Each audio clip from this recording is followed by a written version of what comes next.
act of belief, simply giving mental assent to something, putting the idea in your mind and then speaking out the words, I agree.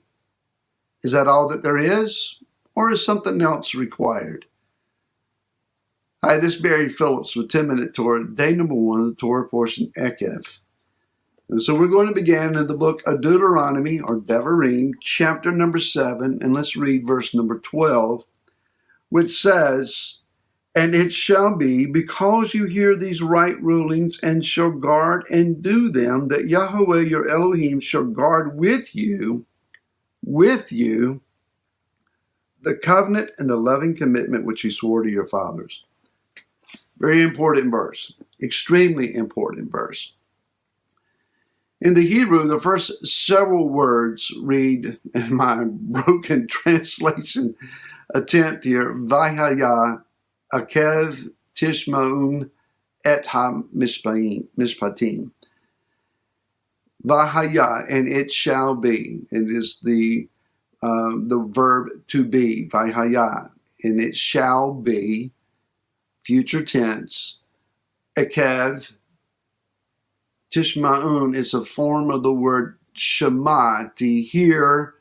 And the idea of Shema is that you not only hear, but you obey. The obedience is implied. In order to say that you fully heard, you must then enact and do that which you have heard.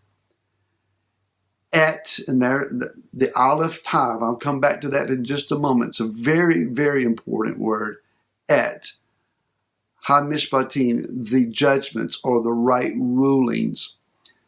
The promise here is that Yah is saying, when you hear and obey my commandments, my judgments, my rulings, because you do that, as a response to that, then I will work with you, guarding with you the benefits of the covenant, and I will show my loving kindness to you as I have your forefathers. Specifically, Abraham, Yitzhak, Yaakov, Abraham, Isaac, and Jacob. So let's look at this a little more in depth.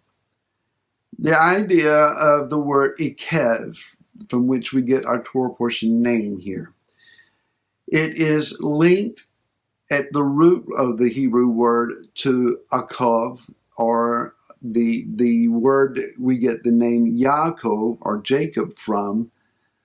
Remember, he came out holding on to the heel of Esau, and it was thought that he was trying to trip him up or to cause him to flounder him in some way.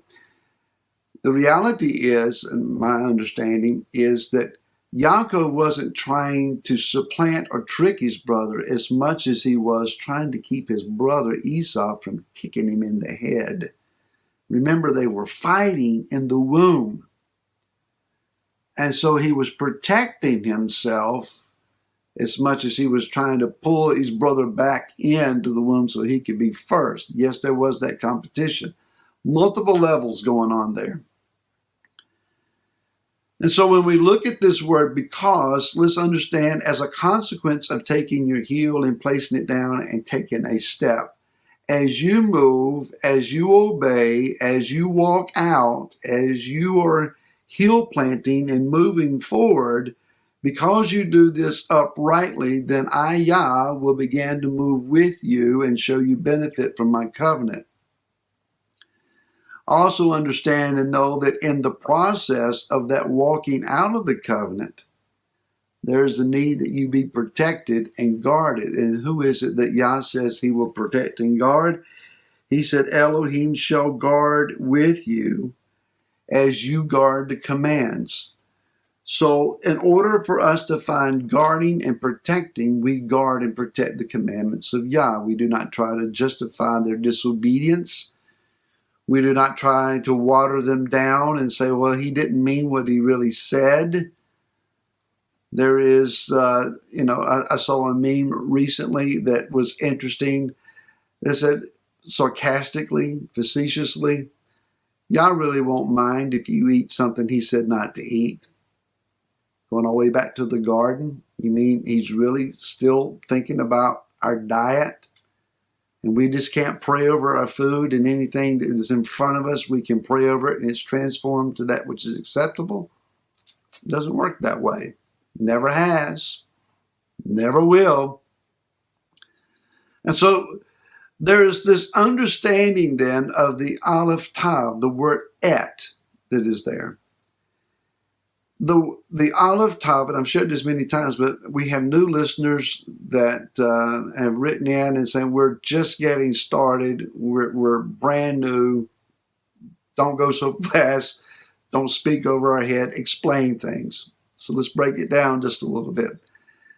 The Aleph Tav, the first and the last letters of the Hebrew alphabet, as they are used together in a sentence structure, it is the direct object indicator. When you see the Aleph Tav, it's not so much that it's translated, it's read, but it's not translated.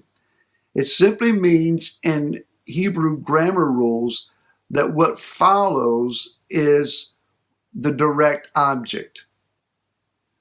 So in the beginning, Yahweh or Elohim created the heavens and the earth. Between the word created and the word heavens is an Aleph Tav. It's not really translated in that sentence, or else it would say, in the beginning created Elohim Aleph Tav Hashemayim, the heavens. But rather, bara, what he created at Aleph Tav, what was it? It's the indicator that what follows, the heavens, is what was created. Va'et and Aleph Tav, the earth, ha'aretz. And so this Aleph Tav form indicates, again, what follows is the direct object. But the rabbis have been asking a question for a long time. Who is the Aleph Tav? Well, Yeshua said in Revelations chapter number 1, not I am the Alpha and Omega, which are Greek letters, which Yeshua did not speak to his followers in Greek. He spoke to them in Aramaic or Hebrew. He would have said, I am the Aleph Tav. I am the one through whom the heavens and the earth have been created. Makes perfect sense. Not every time that you see the et is it an indicator of Yeshua as well as a direct object, but oftentimes it is. And here it is. Because you listen to the Aleph Tav, you listen to the Messiah Yeshua, and you obey his commands. Yeshua said in Yochanan, or John chapter 14, if you love me, you will keep my commands. Right back to this verse. That Yah will guard and keep you. What we have been told is, quoting John 3:16, the God so loved the world that he gave his only begotten Son, that whosoever would believe in him would have everlasting life. Well, there's more to believing than just reading a verse and say, hey, I sign up, count me in. Last night, Laura and I went to a Christian concert, a very well-known Christian performer, sang a lot of songs about I was in sin and I got saved, and I was once this bad way, but now I'm in a great way because of what Christ did for me, as he would say. And in the middle of the concert proceedings, he said, he basically announced a prayer, and he said, if you'll just pray that prayer, you'll be saved. And the idea is, repeat after me, say these magical words, this enhanced phrase, sins are gone, you're good, you're golden, and from then on, all things just work out, you just have to believe. Believing implies obeying.